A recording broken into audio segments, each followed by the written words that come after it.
Look at this. Hey, you guys, man, we are the real troopers today.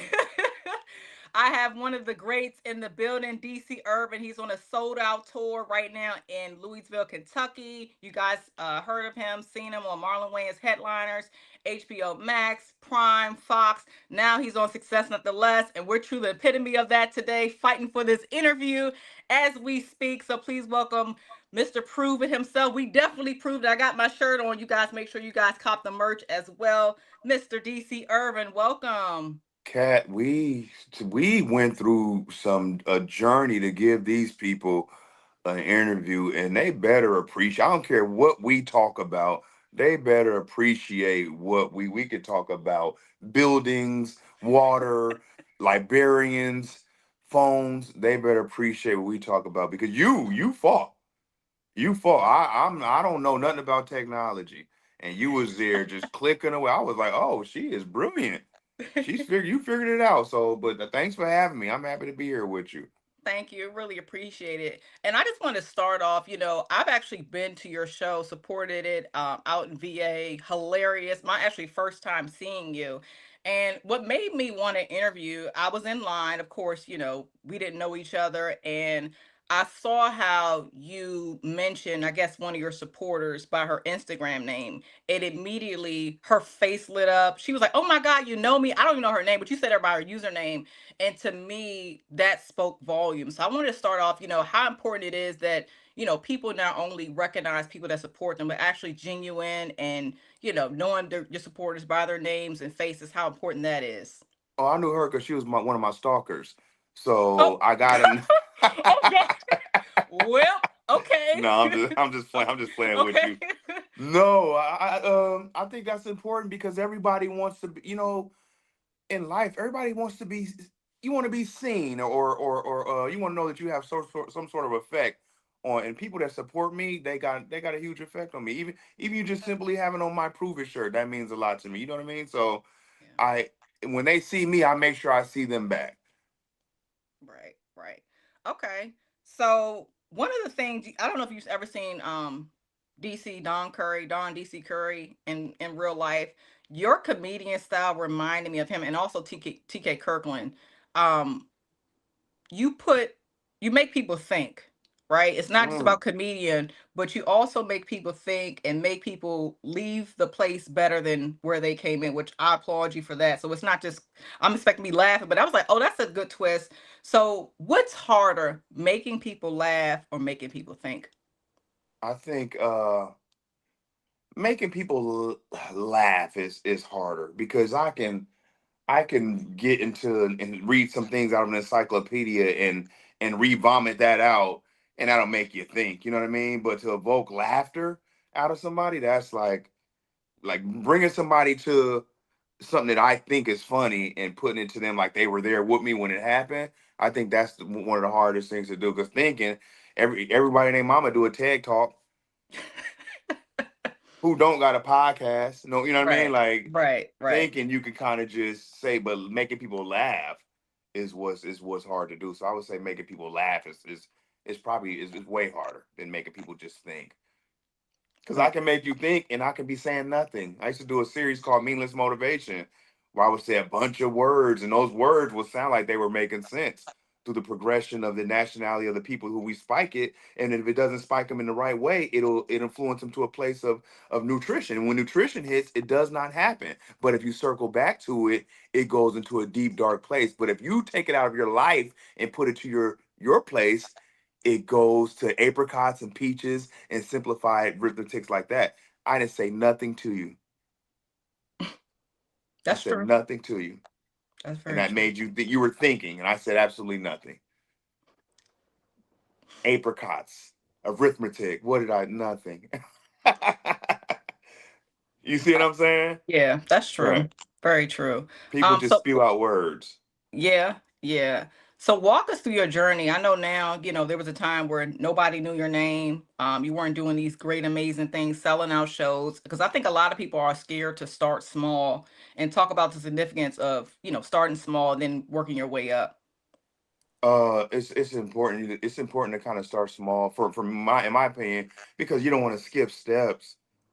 if you skip steps, you lose the experience of what's going to prep you for like when something does happen. So starting. I mean, that's the only way to start. If you want to be a great comedian, in my opinion, the only way to start is at the very bottom, a very small unknown place where nobody knows you, nobody cares about you. You got strangers watching you. I think that's the best thing you can do because it's this journey. It's a journey.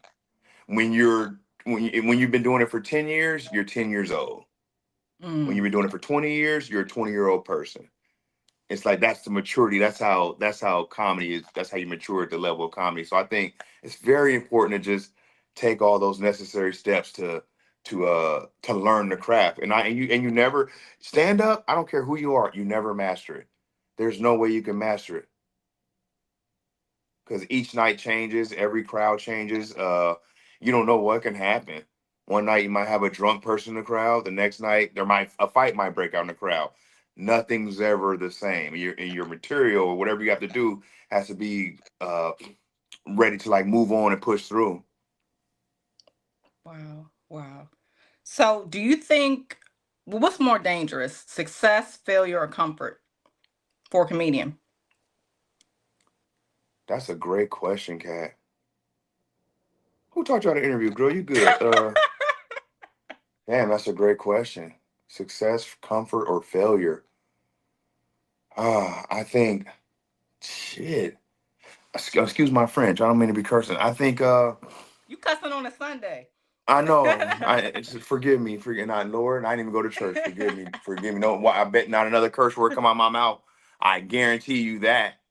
I guarantee you that. No more curse words come out my mouth. I would say maybe comfort because when you get comfortable, you get lazy and you get stagnant and you think you can't learn or grow anymore. And then when you can't grow anymore, like if you don't water yourself or feed yourself or nourish yourself, you die. And I think, and I'm not saying that you die, literally, but I'm just saying you just you if you don't water your plant, that plant dies. So when you get comfortable, you're not growing anymore. So I think as long as you're on this earth, you should always be growing. And that's what I be learning from Marlon. Marlon be saying stuff that, oh, my best is yet to come, and I'll be looking at him like, what? You got this, that, awards, movies, this, you know what I mean? And I don't got half of that. And I'll be like, you know what? I like where I'm at. But no, I think comfort is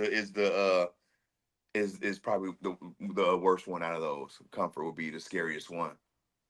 Success is, as long as you know how to handle it, as long as you have your guide, you put your guide first, he'll help you navigate through success. But you can't get lost. A lot of times people get lost. A lot of times people that get success and you see them fall, they got lost. Mm, If you don't forget who got you there and who and always give thanks and all that to the man above, you'll be fine with success. wow. What Talk was the other about the one? oh, failure. I mean, that speaks for itself. When I'm at 7-Eleven at night ordering hot dogs, when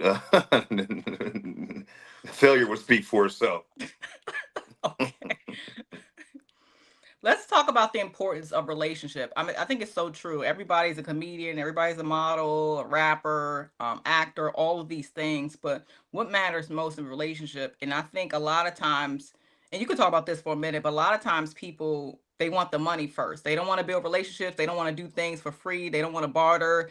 And they got if even if they got 50,000 or 100,000 or 400,000 fans now, it's all about content. And again, you don't know who you're talking to, so every dud knows a stud, as they say. So talk about the importance of relationship building and not always looking for money as, I guess, a sign of success, and that you're actually, working and building. Because that's essentially what it boils down to for opportunities, anyway.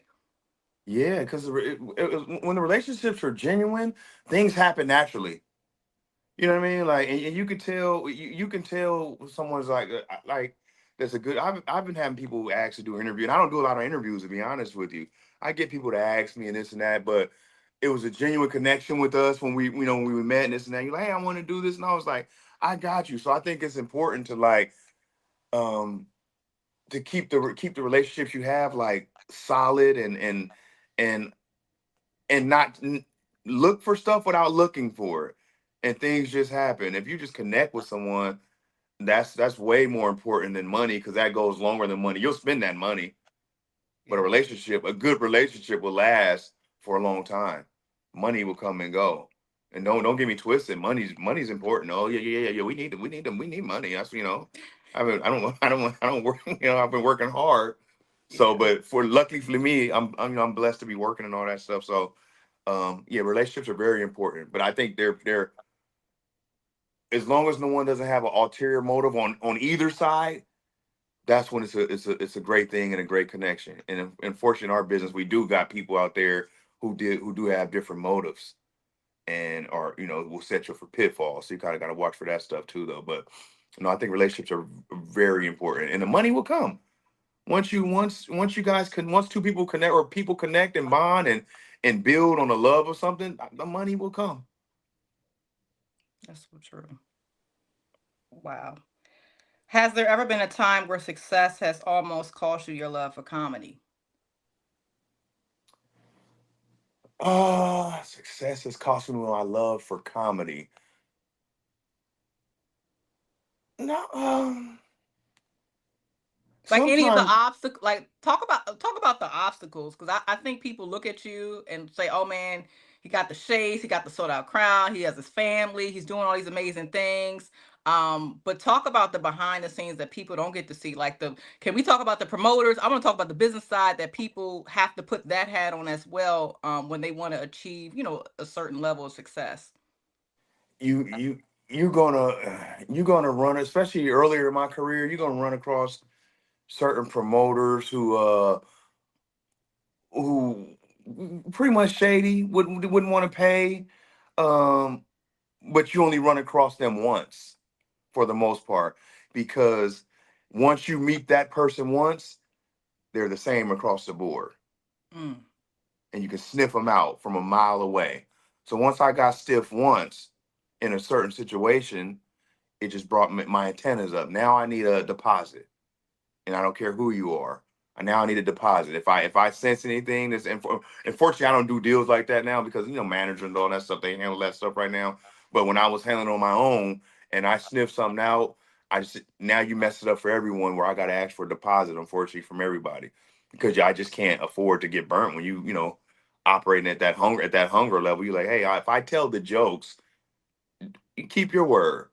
right. My biggest thing I used to not like a lot was when some of the promoters would say, "Hey, I'm gonna mail you your check after the show," and I'll be like, "Okay, so I'm gonna mail my jokes in. I'm gonna send you my jokes. I'm gonna stamp them and I'm gonna send them in. Pay me once the work is done. Once I get Right. off that stage, you pay me what you owe." Okay. Wow. Wow. Oh wow. So talk about comedy, the timing, I guess the significance of timing and truth. Timing with stand up comedy, timing is probably everything. A lot of times, it's not it's not what you say, it's when you say it and then how you say it. And that's just all in timing, and that comes with listening. You have to listen to the crowd when you're on stage. When I'm on stage, it's a song being played. I know where the drums go, I know where the trumpet goes, I know where the piano goes, and every night it's not, somebody's gonna be off, and somebody, my drummer might be off one night, and that's me. I'm everyone. Right. I'm in control of everything. It's just not going. You're not going to have a perfect orchestra every night, but it the timing of everything is when everything is hitting on all cylinders. So you can get away with a lot as long as it's timed right and it's said right, and you catch that pocket where the crowd is like, I'm gonna say this right here because I've already gotten away with this. So boom, here we go. So timing is everything with stand up. Okay. Do you think comedians shape culture or just hold up a mirror to it? Both. Yeah, Okay. because when you hold up the mirror to it, you're making everybody look at it. Now everyone has to react to what's in their face. You can't deny it anymore. And then when people react to it, now it's making a change, which is shaping the culture. I'm not saying we're the only parts of it, but we're a big part of it because we can say a lot more than most people can say because we hide it behind a smile. Oh man, I was joking, man. You don't know how to take a joke? That's Right. on you guys. What are you guys? So it offended you. Why did it offend? Why did it trigger you? You're triggered. Why? Oh, Yep. so we got to look at this. We got to dive into this. Yeah. We got to dive. We got to look at ourselves now. That's what comedians are for. Most good comedians are for. Put that mirror in your face, and so we can talk about. A lot of times when we talk about stuff, like the reason things stuff don't be progressing is because people be afraid to talk about it. We Mm. got to have those. We got to have those uncomfortable combos Yep. so we can like move forward. That's the only way. That's the only how things move forward. You got to have those uncomfortable combos, whether it's with your family, friends, uh, society. We got to have those uncomfortable conversations. We don't. We just be stuck. Yep. Do you believe that pain is a requirement for someone, I guess, to be funny, even though, or can someone who's never been through much still be great? Hell nah. You got to go. Excuse my French, That was Father, quick. What's going on with Lord. you today? I know that question triggered me. Heck, bleep, you gonna bleep, we gonna bleep that out. We bleep that out. No, cat. It's not gonna be. Who wants to Mm, hear rainbows and Lucky Charms and and just perfection all day? Because that's not what we feel every day. that's It's a true. lot of people out there going through stuff, including myself, including yourself, and Yeah, we gotta wear a mask every day and walk around as if we're okay. And you can't. It's like what makes a good preacher is if they've been through. You listen to a preacher, you could tell. Oh, he was out there. He was out. You know. Oh yeah, he was on them streets because he know too much right now. But he has to be able to connect with the body. You have to be able to connect with the people that's that's true. dealing with real life to make them feel something. And I don't want to be all religious, but Jesus was at the bottom. Mm, He was at the bottom. He would go and he'd talk amongst the kings, quote unquote, whatever, but he was at the bottom helping yeah, those people helping the blind and you know what I mean? He was dealing with those people. So, and I'm not relating that to this, but I'm just saying like the best comedy is it comes from the bottom. wow. Yeah, I think so. And you gotta be able to connect. And I'm not saying you gotta be this just dark person. You gotta be this dark soul to make people laugh. No, I'm not saying that, but I am saying that you do have to have a lot of life experience and you do have to be able to talk about your hurt because 9 times out of 10, my hurt, someone else they felt that same kind of hurt or whatever. I was a teenage parent. I'm not the only teenage parent out there. So I connect and I relate to other teenage parents. Right, right. If people could only remember one message from your comedy 50 years from now, what do you want it to be? If you can remember one message from 50 years from now from my comedy, I don't. The message would me. It would be more not a message. It would be more so just what I made you feel, Mm, and I would want them to tell me what I made them feel as a collection. I hope that when you watch my comedy, when people see my comedy, that they realize that this boy is very crafty. He's very clever. He's very smooth, and he's very universal. You can't pigeonhole DC. If you notice, when you're at the show, everyone's gonna be laughing. yeah. And my dad taught me. He was a comedian. Shout out to my dad's comedian. Shout out to DC Ervin Senior. He the one that taught me include, not exclude. And the if you offend people without making them laugh, you didn't execute the joke the right way. Because you can offend but still make people laugh. Hide the joke. Wow. So I don't know what I want my message to be, but I want them to tell me what they got from me. Okay. Okay. What are some potential or ideal collaborations that you want to do or partnerships Entertainment wise or just in general? in general? Oh, I would love to partner up with something in the NBA because I'm a failed basketball player, and I still hold on to that dream of being out there on the court. Okay. Oh, knowing I don't got no chance of playing in professional basketball, I still hold that dream somehow, either telling jokes, being in one of them celebrity basketball games. I would like to be the face of comedy for the NBA. So they come to me for jokes. That'd be a good partnership. I Or I'll like that. partner up with a dope water, a new water brand. I struggle finding my favorite waters, the great tasting waters. They change on me for some weird reason. Okay. That's good. Okay. All right. So you have a show today. What can people expect from you? Well, from I guess from all your shows. I know all of them are different, but why should someone come see you perform, especially if this is their first time? Oh, you should come see me perform because you're gonna see. I feel I'm still very underrated. That's why I'm working very hard still. And you're gonna realize that you're missing out on like an experience of because when you come watch DC perform, it's an experience of a roller coaster. It's dark, it's light, it's fun, it's reminiscing, it's loving. It will slap you in the face, but then also put ice on your face and make sure you feel okay. So when you come and see me, you're in for a roller coaster. Unpredictable humor. I'm gonna make you look at yourself. I'm gonna make you self reflect. I'm gonna make you pay attention. I'm gonna make you um, leave feeling like, what was that? Whatever it was, I want it to happen again. I want to bring somebody to come and see what I just saw, if that makes sense in a nutshell. I like that. I like Prove it, that. gang. My last question before we Yeah. wrap up. Yes, Cat. What is your message? Look, I can take my time now. I'm gonna take my time, but You could say, yo, Cat, you earned it. We built a relationship. we about to relate to that. I'm Yeah, like, no, we gotta you make this got the nails, the hammers out. Yeah, you take your time. happen. What is your message to fathers, black fathers, and then also I would say parents, especially young parents? um a lot of people had kids young, they may feel like they missed their dream. um Taking care of life, how important it is to focus back on them to achieve their dreams and to still be a parent, but not to feel guilty about that. I really want to touch on how important that is, 'cause I've seen you master that from afar. And just talk to those people for a second.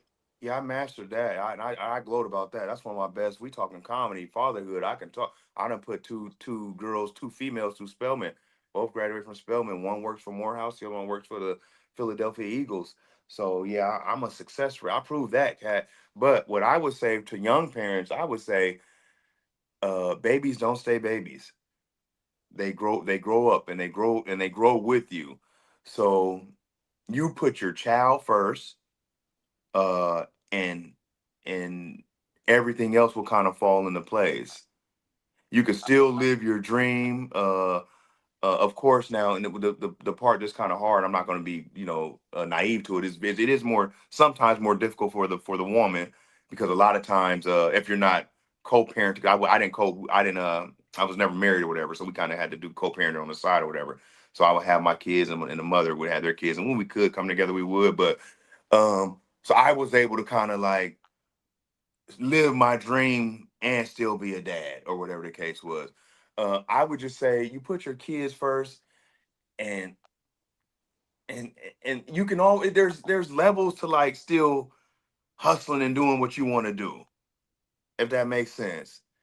And until you can do what you like really want to do. In this day and age, you don't, with social media, hell, your kids will, excuse my French, your kids will can take the ride with you. You film them, put them out. Mm. You know what I mean? And it's just but the babies come first or whatever. And but I don't care what it is. Don't give up your dream, because if you give up your dream, your kids they'll watch that and they'll be like, "Mom, they don't care about the excuse." You could be. I remember my dad would tell me I was supposed to make it. I didn't move to LA because I had kids. I was like, I would have left. You should have left us. I don't want to hear that. You just don't make no excuses. You find if you're gonna figure out a way to do it. There's this girl, this is female girl. I forgot. I don't. She's a tennis player. I don't know where I came across her. Her name is Townsend. Yep. She's amazing to She me. is. She's amazing. She has a young son. He looks like he's about 2 or 3. And apparently she just didn't start playing tennis 2 years ago. So, I don't think I think you find different ways to live your dream. And hopefully you got a good support system that'll help you still live your dream. I hope I Right. answered your question. I'll be going all over the place. No, you did. So can you tell the world where they can find and connect with you at as well? Connect with me at DC Ervin Comedy across the board. That's Instagram, Facebook. Right now, I'm currently on the Wild Child tour with the legendary Marlon Wayans. We've been touring for that, and we're right now we're working on Scary Movie number 6. I'm doing a Wow. little fine tuning of that, but just across the board. And whenever you Hold on, see hold on. me, Hold on. We're not gonna skate over that. That's a huge deal. I would clap with both hands, but the way my setup is, hold on. Let me try to. And I'm, that's a huge deal. yeah, no, it's amazing, and I'm kind of I'm learning. I'm excited to be in the room and learning from these dudes. Uh, just watching the process of like how this thing goes is dope, and I'm getting up close and personal experience and uh just learning how it moves and stuff like that. But it ain't too much I could say about it right now Of because we're still course. in the early stages of it. But just know it's I think it's gonna be something special. I think it's gonna be the best one yet. I'm excited. Me I'm too. very excited for Yeah, you. me too. Wow. What do you think he saw in you? I mean, everybody's, he's I'm sorry, he's talking about the Marlon Wayans of the Royal Wayans family for anybody who's confused. Oh, I didn't Um say that. I'm sorry. I just yeah. I mean, I know we throwing a name, but I just want people to, let that simmer for a second. What do you think he saw in you? I mean, I'm sure people come up to him all the time and he's used to it. Why do you think he gravitated towards you? Oh, well, bro, and he's told this story on several platforms. The dope thing with Martin, when we kind of touched on it earlier, that's why one of your questions was really amazing. You touched on like the not skipping steps along the way of your journey. And when I met Marlon was already super famous, super big, this and that. But when he first started, a lot of people don't know he's relatively new to comedy, to stand up. Mm-hmm. Uh, so when he started off doing stand up, about probably like 15 years ago, 16 years ago, he came to the very bottom of where I- myself, comedians like Tony Baker, Sidney Castillo, we were like open micers doing shows at pizza shops, coffee shops, random little bars, and Marlon would pop in there Mm-hmm. and he would just sign up like he was one of us. We would be in all like, oh, Marlon, hey y'all, act normal, Marlon here. We would be in awe over this dude because he's been famous for third. We grew up off of him, from the Right. Wayans brothers to Requiem of a Dream, all his movies, White Chicks. Scary. We grew up off of him. So for him to be in these clubs with us at a pizza shop signing a list, waiting, it was crazy. But he would be waiting with us, and he would talk to us. He would give us advice. He would he acted like he was normal. Now, of course, we take the bus and leave, and he hop like in a phantom or something like that. Right. So the difference came. We saw the difference with our backpacks, and he had like his assistant with him carrying the bag, but he was still there consistently doing open mics with us, and we built these relationships, and then uh you just connect. I remember he called me. He was like, "Hey, what are you doing?" He called me and my buddy Sydney. He was like, "What are you guys doing?" He was like, we were like, "Oh, we're just hanging out." We weren't doing nothing. We were just moving the couch. I just found the couch on the street that I put in Sydney's garage so I can save it for my apartment. He's like, "Well, come down here, man. I got something for you guys." And he had a movie for us. He Wow. put us in a movie, and it was just like, this dude he was just always been cool. And then from that point on, you just connect, and then you become kind of like more so family. You work with the people, like you said, relationships. There was no money involved. It was just when he called, we didn't say how much you giving us when we come down. It was Right. you calling us, you need us for something, we'll be there. Luckily for us, it was a movie that we never. It was like, oh, thank you. Yeah, so that's how I got in with Marlon, just by knowing and then we've known each other for years now. Probably about 16, 17 years at this point.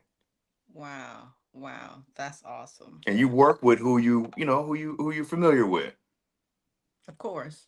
Of course. He irritates me like a big brother. It's very irritating. He irritates me like a big brother. We bicker, we argue, but it's within love, you know. Right, right. Well, I'm not going to take up too much of your time. I truly appreciate you. You are a man of your word. This was like we tried like what three or two times, and the Three time times. you're like, Cat, we gonna make it work. I'm like, no, I don't care if I gotta be on my cell phone in I the could. washing room. Look, I'm in one of my rooms in my house. Y'all see my closet door. Like I'm determined. I'm like, look, I'm gonna make this work some way somehow. I truly appreciate you. Definitely when you come back to DC, we gotta link up.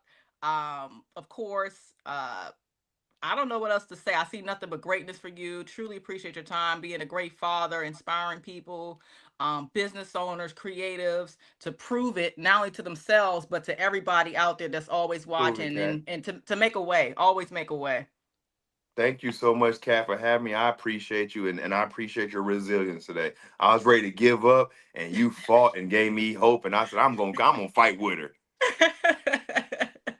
Appreciate you. You take it easy. You too.